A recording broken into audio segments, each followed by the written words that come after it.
सब्ज पहाड़ियों के बीच एक छोटे से गांव में एक लड़का रहता था जिसका नाम अमेल था। इस गांव का नाम नूराबाद था और वहां की पुरानी मस्जिद इल्म और इबादत की जगह थी। अमेल 12 साल का था मगर दिल का नेक और ज़हीन था।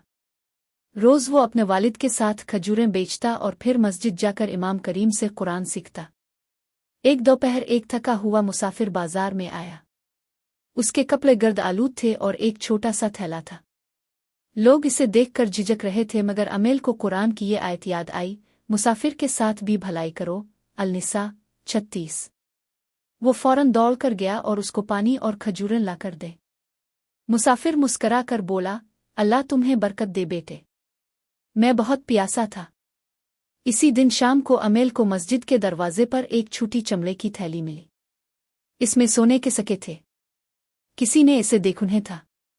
लम्हा भर को अमेल के दिल में आया कि मैं इससे कितनी चीजें खरीद सकता हूं, मगर फौरन इसे नबी की अमानतदारी याद आई और उसने इमाम करीम के हवाले कर दी। नमाज के बाद इमाम ने ऐलान किया, जिसकी थैली गुम हुई है मेरे पास आए। वही मुसाफिर आगे बढ़ा, ये इसकी थी। आंखों में आंसू आ गए जब अमेल ने थैली वापस की। शुक्राने के तौर पर मुसाफिर ने अमेल को अपने बाग में आने की दावत दी जो वादी के किनारे पर था। अमेल ने देखा कि वहां दरख्तों की कतारें लगाई जा रही है। आप इतने दरख्त क्यों लगा रहे हैं? अमेल ने पूछा। मुसाफिर ने जवाब दिया, ये सिद्क जारिया है। मेरे बाद भी हर परिंदा जो इससे खाएगा, हर इंसान जो साया लेगा, ये सब मेरे लिए अजर होगा। अमेल मुतासिर हुआ।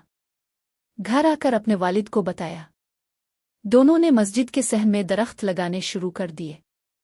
जल्द ही बच्चे उनके साए में खेलने लगे और परिंदों ने घोंसले बना लिए। 5 कुछ महीने बाद नूराबाद में सख्त कहत पड़ गया। लोग खाने पीने की चीजें छुपाने लगे। अमेल के घर में भी सिर्फ चंद खजूरें बची थीं। एक दिन एक भूखा बच्चा उनके दरवाजे पर आया। अमेल ने खजूरों के छोटे पियाले को देखा, मुश्किल से अपने लिए काफी थीं, मगर इसे नबी की ये बात याद आई, सदका माल कम नहीं करता। इसने आधी खजूरें इस बच्चे को दे दे। अगली सुबह अचानक एक काफिला आया जो गांव के लिए खाना और पानी लाया था।